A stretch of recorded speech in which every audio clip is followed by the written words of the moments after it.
Good morning and welcome to Sandown, well, in between Sandown and Shanklin on the seawall. I'm just awaiting the sunrise. I've got my camera on a tripod and I thought I'd try and do something with the sunrise, the white chalk cliffs, which I want to go to Yaverland later and talk about, and the pier which is in front of me here. So it's going to be a fairly nondescript sunrise in a way, because just no clouds.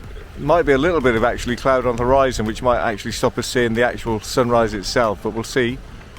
But it's a very peaceful scene here, not a soul apart from me on the front, or there might be one person in the distance there as I've walked along here. The tide is basically in, as you can see. It is retreating, but you know, it'll be a while before it goes out any significant distance. All right, so I eagerly await the sunrise.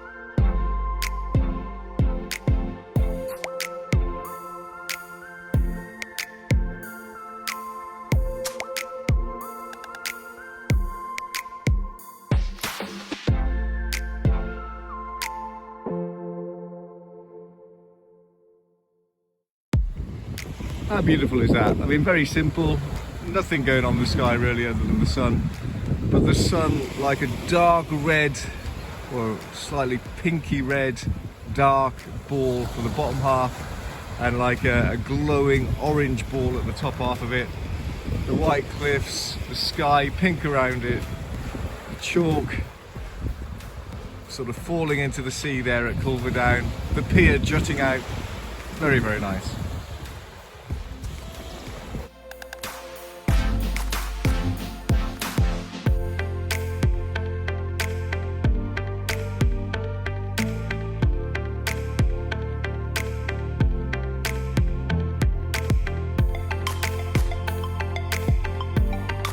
Okay, so I've just tried to get the sun coming through the gap in the groin there.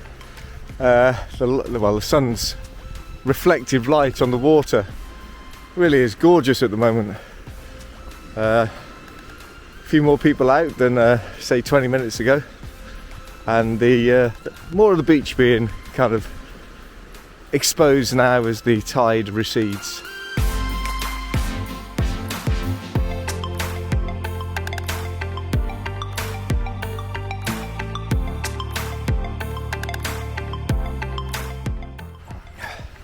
Okay, so it continues to be a glorious morning.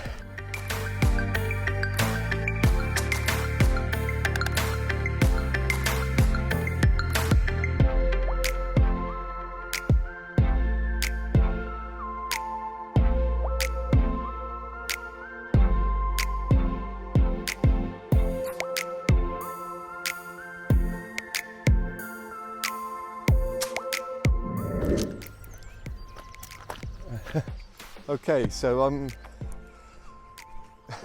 was heading to Yaverland and I just spotted really nice the way the kind of I don't know, mist is clinging to the water on this lake by the Dinosaur Museum. I'll just flip you around and show you. Okay, so here I am by Dinosaur Isle, the island's, or one of the island's dinosaur featured attractions, an educational sort of place, museum. It was shaped like a pterodactyl, as you can see here. Right, I'm going to try and take some pictures of this little lake with the mist clinging to it and the birds kind of enjoying their morning, whatever the birds do in the morning really. These are kind of strolling around. They don't seem to enjoy my presence. Some gulls there, a cormorant in the a minute. So I seem to have cleared those off the path anyway. Oh, look at that, with the sun kind of trying to burn off the morning mist. Very nice. Right. I'm going to try and take a picture or two.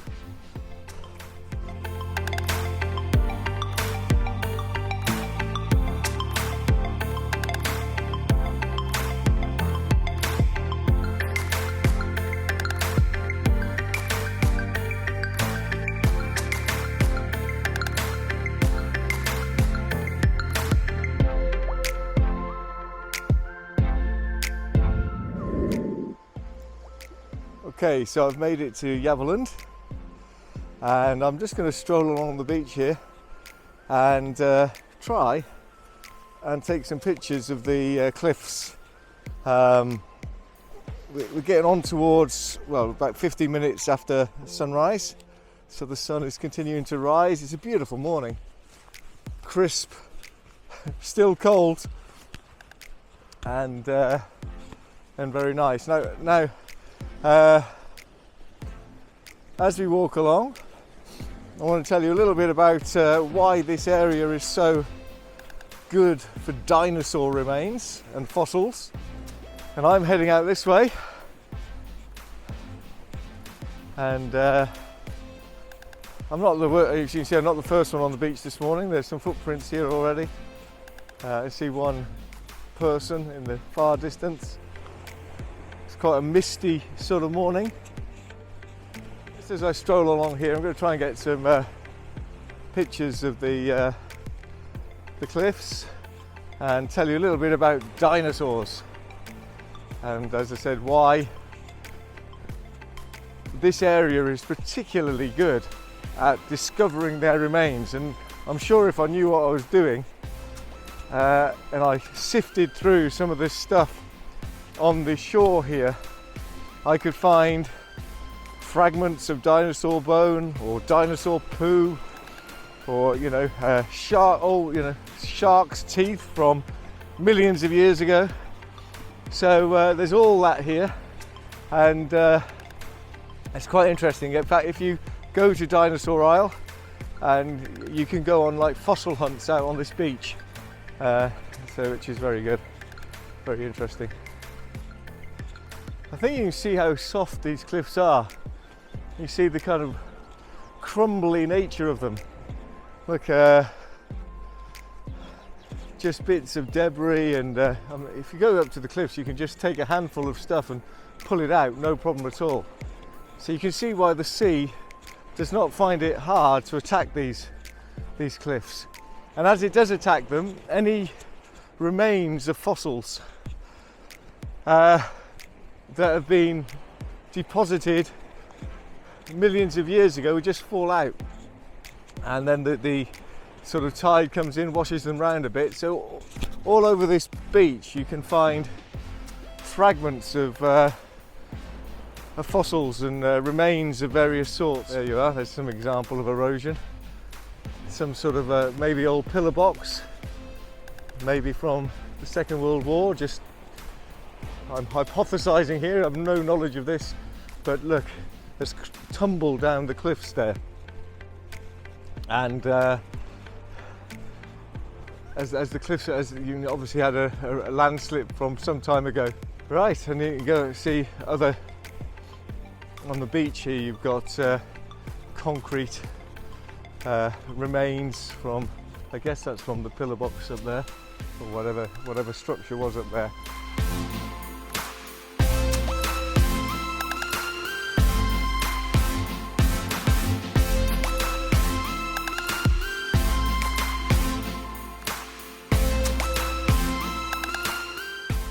So I've got my trusted Wikipedia entry here about dinosaurs of the Isle of Wight, and I'll read you what it says. It says, the Isle of Wight is one of the richest dinosaur localities in Europe, with over 20 species of dinosaur having been recognised from the early Cretaceous period, easy for you to say, in particular between 132 and 110 million years ago, some of which were identified on the island, as well as the contemporary non-dinosaur species such as crocodile, turtle and pterosaur. Compton Bay, near freshwater, features dinosaur footprints which are visible at low tide. The Isle of Wight has layers of Vectis and Wealden fossil-bearing beds exposed on the southern half of the island. These are revealed in the cliffs of Yaverland, which I'm at now, close to Sandown, and at Hanover Point and Whale Chine along the southwestern coast. So these are the Wealden fossil-bearing beds that I'm standing in front of here. And if you dig into these, bits of dinosaur are inevitably going to be in there. The island's dinosaurs come from the Wessex Formation, which dates from between 125 and 110 million years ago. During this time, the Isle of Wight was then located on a latitude of which North Africa resides today, had a subtropical environment and was part of a large river valley complex which ran along the south coast of England to Belgium. It was a world of ponds, rivers and swamps, so it had conditions favourable for the formation of fossils. Animal remains from this time include crocodiles, turtles, pterosaurs, mammals and possibly some birds. In the water were snails, fish and mussels.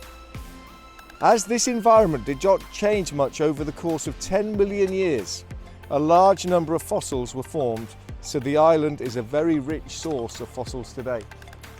So these beds formed in what is now, well, formed in the place that is now North Africa. Millions of years was there, riverbeds, swamps, and fossils. Animals lived, they died, they became fossilised. Plate tectonics moved the crust around, so it's here today. The sea is now eroding that coast and the cliffs behind me exposing these fossil remains. So if you're interested in dinosaur stuff, this is the place to be.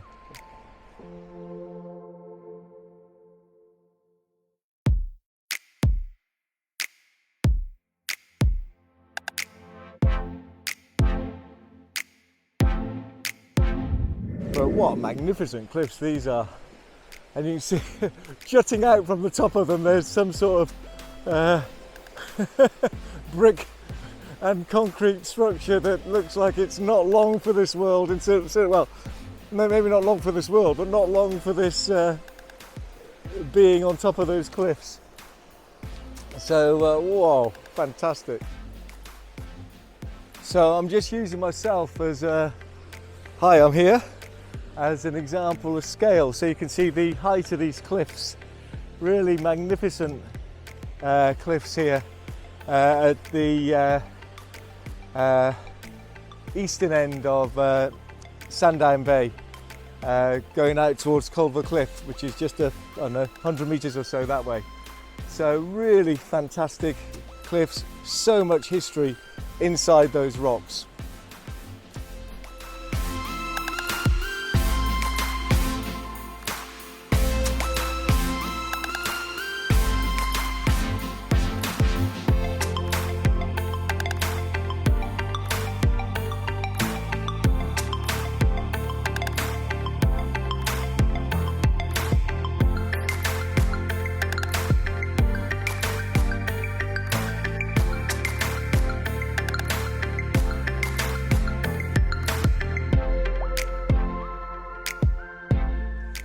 So the bottom of the cliffs there, you can see little cracks appearing, very small caves and notches kind of being cut into the base of the cliffs, which I guess weakens them, and then eventually bits of them collapse.